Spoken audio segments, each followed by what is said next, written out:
ஆயில்களை கொண்டு தயாரிக்கப்படுகிறது. தூக்கமின்மை, மன அழுத்தம், எதிர்மறை எண்ணங்கள் போன்ற மனநல பிரச்சனைகள், உடல்வலி, தலைவலி போன்ற உடல்நல பிரச்சனைகள், ஆன்டி ஏஜிங், முடிவுதிர்வு, பொடுகு, வெண்புள்ளி, சரும பிரச்சனைகள் போன்ற அனைத்து பிரச்சனைகளுக்கும் தீர்வளிக்கிறது. Aroma miracles.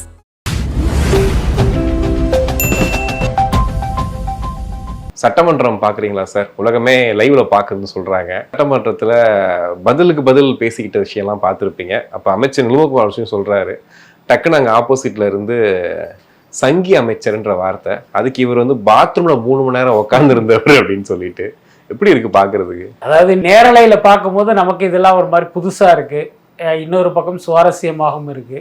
ஆனா வெளிப்படையான உண்மை என்ன அப்படின்னா, கடந்த காலங்களிலும் சட்டசபைங்கிறது இப்படிதான் இருந்தது. மக்கள் பிரச்சனையை பத்தி பேசுவது குறைவாகவும், பொழுதுபோக்காக, நகைச்சுவையாக, சிலேடையாக பேசுறதெல்லாம் அதிகமாகவும் இருந்ததா நம்ம செய்திகள்ல படிச்சிருக்கோம். இன்னைக்கு அது நேரலையாக ஒளிபரப்பப்படும் போது நமக்கு அதெல்லாம் ஒரு புது விஷயமாக இருக்கு. பட் நான் அதுல நோட்டீஸ் பண்ண விஷயம் என்ன அப்படின்னா, இப்ப தமிழக வெற்றி கழகம் கட்சி ஆரம்பிக்கும் போது பல பேர் என்ன சொன்னாங்க அப்படின்னா, இந்த கட்சிக்கு வந்து 234 தொகுதியில் நிற்கிறதுக்கு ஆளே கிடையாது அப்படின்லாம் வந்து நக்கல் அடிச்சிருக்காங்க. ஸோ அப்படிப்பட்ட கட்சி யாருமே எதிர்பாராத வகையில் இன்னைக்கு வந்து ஒரு ஆளுங்கட்சியாக இருக்குது. அது ஆளுங்கட்சியாக ஆன பிறகும் கூட திமுக போன்ற எதிர்கட்சிகள்லாம் என்ன நினச்சாங்க அப்படின்னா, தாவேகா எம்எல்ஏக்கள் எல்லாமே செங்கோட்டையன் மாதிரி ஒரு சிலரை தவிர அனுபவம் இல்லாத புதியவர்கள். ஸோ இவங்களை வந்து நம்ம சட்டசபையில் வச்சு என்ன கலாச்சாரலாம், மக்கள்கிட்ட நம்ம எக்ஸ்போஸ் பண்ணிடலாம். இன்னொன்று எல்லாருக்கும் தெரியும், தாவேகாவினரை தற்கூரிகள் அப்படிங்கிற ஒரு மோசமான வார்த்தை கொண்டு விமர்சனம் பண்ணாங்க. கிட்டத்தட்ட திமுகவினருக்கும் அதிமுகவினருக்கும் கூட அப்படிப்பட்ட ஒரு கருத்து தான் இருந்திருக்கும். அப்போ அவங்க என்ன நினச்சிருப்பாங்க, இவங்கெல்லாம் தற்கூரிங்க தான், நம்ம 2 கேள்வி கேட்டோம்னா இவங்க மாட்டிக்குவாங்க, இவங்களை எக்ஸ்போஸ் பண்ணிடலாம் அப்படின்லாம் ஒரு பெரிய கனவோடு நம்பிக்கையோடு சட்டசபைக்கு வந்திருப்பாங்க. ஆனால் இங்கே வந்த பிறகு பார்த்தீங்கன்னா, இவங்க ஒரு வார்த்தை சொன்னோம்னா அவங்க வந்து ஒரு 10 வார்த்தை சொல்கிற அளவுக்கு பார்த்தீங்கன்னா பயங்கரமான இதாக தேறிட்டாங்க. ஏன்னா அது வந்து அவங்களுக்கு வந்து ஒரு பெரிய அதிர்ச்சியை கொடுத்துருக்கு. இப்போ நம்ம ஒரு விமர்சனம் பண்ணோம் அப்படின்னா இவங்க அப்செட் ஆகிடுவாங்க, அடங்கி ஒடுங்கிடுவாங்க அப்படின்னு நினச்சி தான் இவங்க ஆரம்பிக்கிறாங்க. அது கடைசியில் பார்த்தா அவங்களுக்கே நெகட்டிவாக மாறுறத நம்ம பார்க்குறோம். ஏற்கனவே பார்த்தீங்கன்னா ஆதோ ஒரிஜினல், அதில் முக்கியமாக நம்ம குறிப்பிட வேண்டியது அவர் தான் கரெக்டாக வந்து அந்த பதிலடி வந்து ஸ்பான்டனிஸாக வர்றதுங்கிறது அவர்கிட்ட தான். லாட்ரியில் சம்பாதித்த அல்லது கொள்ளையடித்த பணம்ங்கிற மாதிரி உதயநிதி சொல்ல, அந்த பணத்தை தானே நீங்கள் 800 கோடியோ 600 கோடியோ வாங்குனீங்க அப்படின்னு அவர் பதிலடி கொடுக்க, உங்கள் மாமனார்கிட்ட போய் கேளுங்கன்னு சொல்ல, வாங்கினது உங்கள் அப்பா தானே, நீங்கள் போய் அவர்கிட்ட கேளுங்கன்னு சொல்ல. ஸோ இந்த மாதிரியான ஒரு வார்த்தை போர் வந்து அப்படி தொடர்ந்து நடந்துகிட்டு இருக்கு. இதெல்லாம் ஒரு பக்கம் சுவாரஸ்யத்தை கூட்டினாலும் மக்கள் வந்து பார்க்குறது வந்து ஒரு பெரிய பாசிட்டிவான விஷயம். ஏன்னா நம்ம ஓட்டு போட்டு தேர்ந்தெடுத்த நம் தொகுதியினுடைய மக்கள் பிரதிநிதியுடைய லட்சணம் என்னவா இருக்கு அப்படிங்கிறத மக்கள் பார்ப்பதற்கான ஒரு அரிய வாய்ப்பு அது. ஓகே, அதை அப்படிதான் நம்ம எடுத்துக்கணும். இந்த நேரத்துல உதயநிதிகள் காலையில அந்த 3 மணி நேரம் பாத்ரூம்ல இருந்தாரு அப்படின்னு சொன்ன விஷயம் ஒரு எதிர்கட்சி தலைவர்ன்றதை தாண்டி வந்து இது திமுக ஒரு பெரிய அடியா இருக்காதா? ஏன்னா சட்டமன்றத்துல வச்சு ஒரு கைதான விஷயத்த வந்து இந்த அளவுக்கு மோசமா சொன்னது இல்ல. இந்த விஷயம் குறித்து சொல்லணும் அப்படின்னா அது சட்டமன்றத்தில் பேசித்தான் மக்களுக்கு தெரியணும்னு அவசியம் இல்லை. அன்னைக்கு உதயநிதி அவர்களை கைது செய்வதற்காக காவல்துறை அதிகாரிகள் அவர் வீட்டுக்கு போனதை வந்து கிட்டத்தட்ட எல்லா தொலைக்காட்சி லைவ்லயே பார்த்தோம், நேரலையா ஒளிபரப்புனாங்க. அதையே மக்கள் பார்த்துட்டாங்க. அதாவது ஒரு விஷயத்த வந்து அவங்க ஆல்ரெடி விஷுவலா பார்த்துட்டாங்க. பார்த்ததை வந்து இப்போ சட்டசபையில் ஒருத்தர் டயலாக்கா சொல்றாரு. அதனால அன்னைக்கே அது மக்கள் மனசுல பதிஞ்சு ஒரு கருத்தை உருவாக்கிடுச்சு.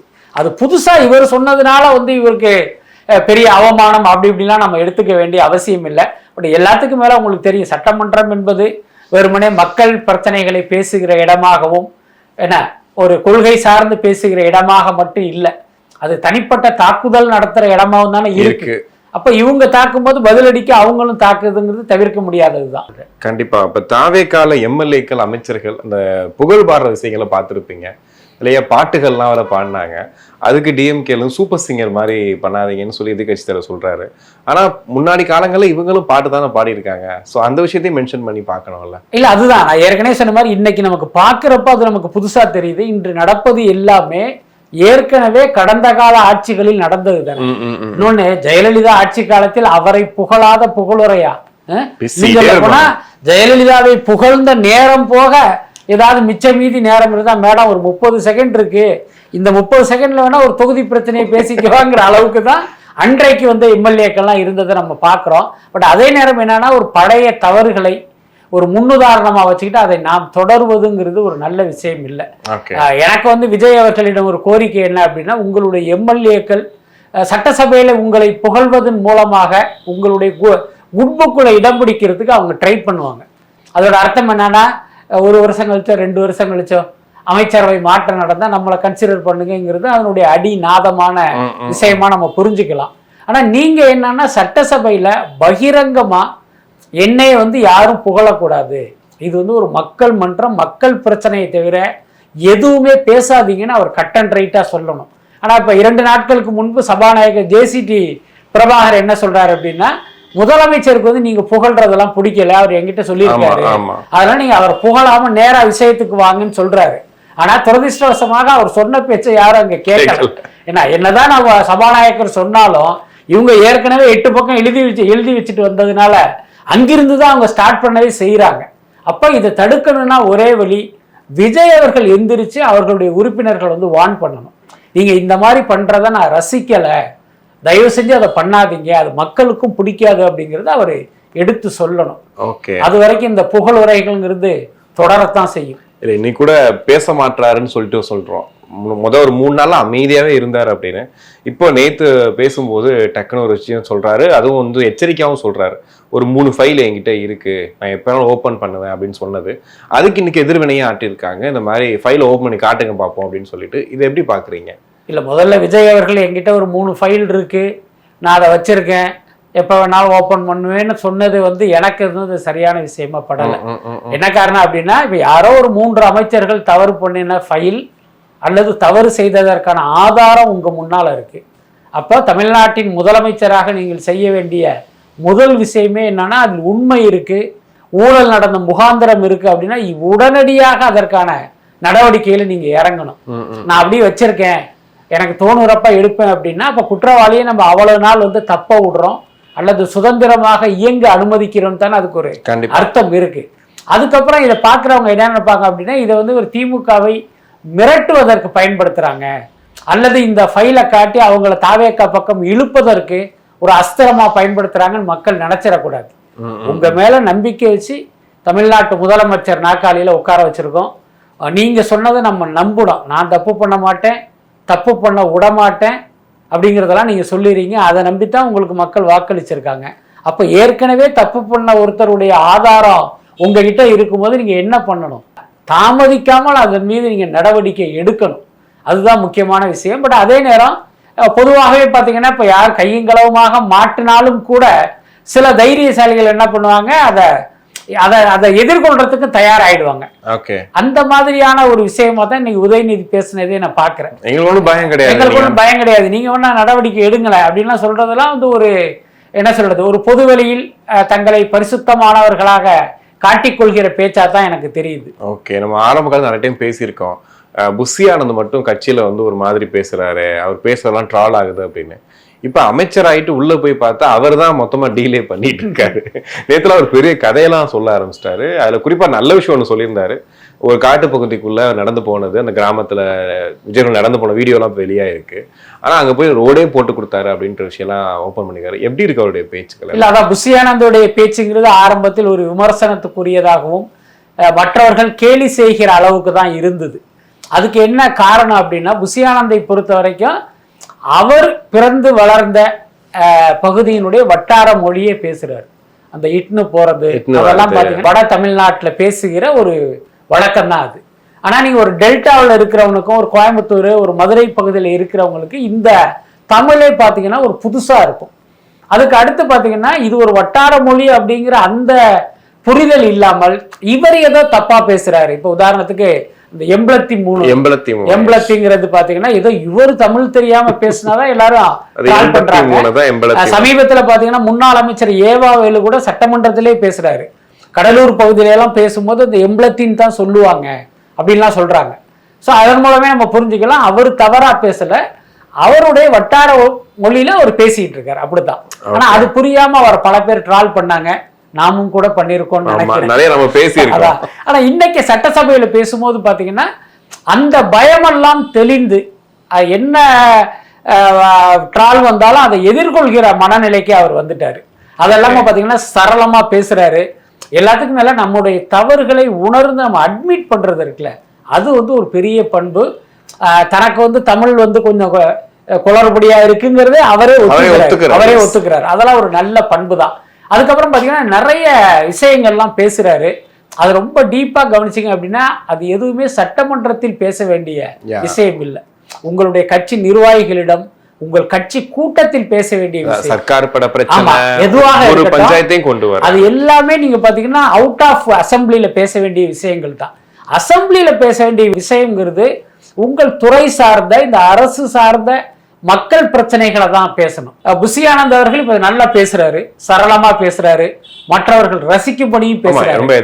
அப்ப உங்களுக்கு வந்து இந்த பேச்சுக்கலை வந்து வசப்பட்டுருச்சுல, அப்ப நீங்க என்ன பண்ணுங்க, உங்க துறை சார்ந்து டேட்டாஸை எடுத்துட்டு நீங்க பேசுனீங்க அப்படின்னா உங்களுக்கும் தாவேக அரசுக்குமே வந்து ஒரு நல்ல பெயர் கிடைப்பதற்கான ஒரு வாய்ப்பு உருவாகும். அதை வந்து அவர் செய்யணும். ஓகே, அதை சொல்லிட்டே இருக்கும்போது டக்குன்னு ஒரு பிரபல இயக்குனர், அதுவும் விஜயவத்து படம் இயக்குனர் கிணத்துக்கடவு வேற சொல்லிட்டார். கிணத்துக்கு சொல்லல, பின்னாடி வந்து ஆக்சுவலா கண்டுபிடிச்சிட்டோம் கிணத்துக்கடவு தான் அப்படின்னு. அது பார்த்தா லோகேஷ் கனகராஜ் தானே, அவர் தான் நல்லா நடிச்சிட்டு இருக்காரு, படம் பண்ணிட்டு இருக்காரு, அவர் ஏன் வந்து எம்எல்ஏ சீட்டு கேட்டாரு அப்படின்னு. ஆக்சுவலி பாத்தீங்கன்னா அந்த செய்தியை பார்த்த பிறகு நான் லோகேஷ் கனகராஜ் கிட்ட கேட்டேன். ஓகே, நீங்களே ஃபோன் பண்ணி கேட்டேன்? ஆமா, நானே கேட்டேன். அவர் தலைவர் அப்படிலாம் கிடையாது, அவர் ஏதோ ஒரு இதுல சொல்றாங்க, வேற யாராவது இருக்கும், நான் கிடையாதுங்கிறத அவர் கிளாரிஃபை பண்ணாரு. பட் எல்லாத்துக்கும் மேல நமக்கு தெரியும் லோகேஷ் கனகராஜ் இன்றைக்கு இருக்கிற இடம் என்ன, நிச்சயமாக அவர் அரசியலுக்குள்ள வர்றதுக்கு விரும்பி இருக்க மாட்டாரு. அதே நேரம் இன்னொரு லாஜிக் என்னன்னா, லோகேஷ் கனகராஜ் கேட்டிருந்தா விஜய் மறுத்து இருக்க மாட்டார். அந்த யதார்த்தத்தை நம்ம புரிஞ்சுக்கணும். அதுக்கப்புறம் தான் எனக்கு ஒரு தகவல் கிடைச்சது, புஷி ஆனந்த் வந்து டைரக்டர் அப்படின்னு சொல்லிட்டாரே தவிர அது டைரக்டர் வாய்ப்பு கேட்கல. இப்ப லேட்டஸ்ட் தகவல் என்னன்னா, அந்த ரோமியோ பிக்சர்ஸ் ராகுல் இருக்காருல்ல, அவரு தான் ராயபுரம் தொகுதியில நிக்கிறதுக்காக விஜய் கிட்ட கேட்டு விஜய் ஓகே சொல்லி அவர் வந்து அதற்கான ஏற்பாடுகள் எல்லாம் பண்ணும்போது திடீர்னு புஷி ஆனந்த் உள்ள வந்து கட்டையை போட்டிருக்காரு. என்னன்னா, ராயபுரம் தொகுதியில வந்து அந்த பகுதியில ரசிகர் மன்றத்துக்காக உழைத்தவர் இருக்காரு, அவருக்கு தான் சீட் கொடுக்கணும் அப்படின்னு சொல்லி ஒரு நாள் இரவு 11 மணிக்கு ராகுலுக்கு ஃபோன் வருது. இது மாதிரி சாரி, அந்த லிஸ்ட்ல வந்து ஒரு சின்ன மாற்றம், உங்களுக்கு வந்து இப்ப கொடுக்க முடியாது, அதனால சார் வந்து உங்களுக்கு சாரி சொல்ல சொன்னாருங்கிற மாதிரி ஒரு தகவல் அவருக்கு போயிருக்கு. அப்ப நான் என்ன புரிஞ்சுக்கிட்டேன் அப்படின்னா, ஒன்று தயாரிப்பாளர்னு சொல்றதுக்கு பதிலாக புஷி ஆனந்த் வந்து கொஞ்சம் பதட்டத்திலேயோ அல்லது ஞாபக மறதியாகவோ இயக்குனரும் சொல்லிட்டாரு. அப்படி இல்லைன்னா ராகுலையே அவர் இயக்குனரா நினைச்சிட்டு இருக்கோம் அந்த மாதிரி. சோ மொத்தத்துல வந்து லோகேஷ் கனகராஜ் கிடையாது, அதை நம்ம உறுதியாக சொல்ல முடியும். இந்த தகவலும் கூட ரொம்ப ரிலையபிளான ஒரு சோர்ஸில் கிடைத்த தகவல் தான் இதுவும் கூட. கண்டிப்பா. முன்னாள் அமைச்சர் KN நேரு அவர்கள் ரேஷன் அரிசி தான் சாப்பிடுறாங்க, சுகர் பிரச்சனை. அது எனக்கு பெரிய அதிசயமா இருந்துச்சு. ஏன்னா ரேஷன் அரிசி சாப்பிட்டா சுகர் குறையும் அப்படின்னு வந்து ஒரு கருத்தை சொல்றாரு. அது அப்படி வந்து எந்த மருத்துவ உண்மையும் அதுக்குள்ளார கிடையாது. பட் அதே நேரம் நார்மலாக என்னன்னா, பச்சரிசியில் சோறு சாப்பிட்டீங்க அப்படின்னா சுகர் அதிகமாகும், புழுங்கல் அரிசியில் சாப்பிட்டீங்கன்னா சுகர் வந்து கொஞ்சம் அதை விட கொஞ்சம் கம்மியாக கொஞ்சம் லெவல் குறையுங்கிறது ஒரு நிரூபிக்கப்பட்ட உண்மை. அதன் காரணமாக வேணா இவர் வந்து புழுங்க அரிசியில் சோறு சாப்பிடுவதற்கு வாய்ப்பு இருக்கு. ஆனால் ரேஷன் அரிசி சாப்பிட்டா வந்து உங்களுக்கு இது குறையுங்கிறதுக்கு எந்த இதுவும் இல்லை. பட் சும்மா ஏதோ ஒரு பெருமைக்காக சொன்னதா தான் எனக்கு தோணுது. எதுக்கு எம்எல்ஏகளுக்கு காருன்னு சொல்லிட்டு திமுக சொல்லிட்டாங்க, 59 எம்எல்ஏக்கு கார் வேண்டாம் அப்படின்ட்டாங்க, கம்யூனிஸ்டும் வேணான்ட்டாங்க, டிவிக்கேல யார் ரொம்ப நலிவடைஞ்சிருக்கா அவங்களுக்கு கொடுத்தா போதும் அப்படின்னு. ஆனால் இவங்க சொல்ற கதை அன்னைக்கு சொன்ன மாதிரி நீங்கள் இந்த லவ் பண்ண போது கார் இல்லைன்னு சொன்ன ஒரு லிஸ்ட்லாம் பார்த்தா அவரே அவ்வளோ வச்சிருக்கிறாரு. அப்புறம் எதுக்கு இந்த கார் கொடுக்கணும் அப்படின்னு. ஆமாம், இந்த விஷயத்துல விஜய் அவர்கள் வந்து கொஞ்சம் தன்னுடைய தாராளத்தை ரொம்ப காட்டிட்டார் அப்படின்னு தான் நான் நினைக்கிறேன். நியாயமாக அப்படி ஒரு அறிவிப்பை அவர் வெளியிட்டு இருக்க கூடாது. என்ன காரணம் அப்படின்னா, ஒரு கார் வாங்கி கொடுக்குறாரு, மாதம் 1 லட்சம் கொடுக்குறாங்கன்னு பார்க்கும்போது உங்களுக்கு சாதாரணமாக தெரியும். ஆனால் நீங்கள் யோசிச்சு பார்த்தீங்க அப்படின்னா, ஒரு உறுப்பினருக்கு வந்து 75,000 பராமரிப்பு, என்ன டீசல் செலவாக எடுத்துக்கலாம், 25,000ங்கிறது டிரைவருக்கான காசாக நீங்கள் எடுத்துக்கிட்டிங்கன்னா 1 லட்சம் ரூபா. என்ன அப்போது 234 எம்எல்ஏக்கள் அப்படின்னா அதுவே ஒரு மாதத்துக்கு 2,35,00,000 ரூபா ஆயிடுது. அப்ப நீங்க வருஷத்துக்கு என்ன ஆகும், 5 வருடத்துக்கு என்ன ஆகும், ஒரு அதுக்கப்புறம் கடனை கார் தள்ளுபடி பண்ணிடலாமே இருக்கு. கிட்டத்தட்ட பாத்தீங்கன்னா ஒரு 250 இருந்து 300 கோடி ரூபாய் இதுக்காக செலவாகுது. அதுக்கப்புறம் இவங்களுக்கு கார்னா நீங்க ஏதோ ஒரு காரெல்லாம் வாங்கி கொடுத்துட முடியாது. இவங்க ஒருத்தர் அங்க பாத்தீங்கல்ல இன்னோவா காரா கொடுங்கன்னாரு, அதே இன்னொருத்தர் பென்ஸ் கேட்டாலும் கேட்பாரு. மொத்தமா நீங்க சாதாரணமா சொல்லணும் அப்படின்னா ஒரு 30 இருந்து 35 லட்சம் ரூபாய் செலவில் தான் இவர்களுக்கு கார் வாங்கி அதுவும் ஒரு எஸ்யூவா தான் இருக்க முடியும். ஆமா, அப்படி பாத்தீங்கன்னா காருடைய காஸ்ட் மட்டுமே கிட்டத்தட்ட 75 கோடி ரூபாய். அப்ப இது மக்கள் பணம் தானே. எல்லாத்துக்கும் மேல எல்லார்கிட்டயுமே கார் இருக்கு.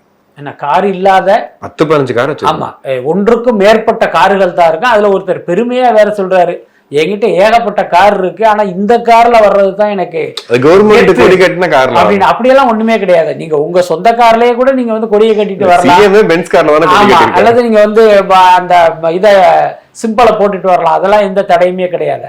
அதனால இது ஒரு சரியான நடவடிக்கை இல்லை.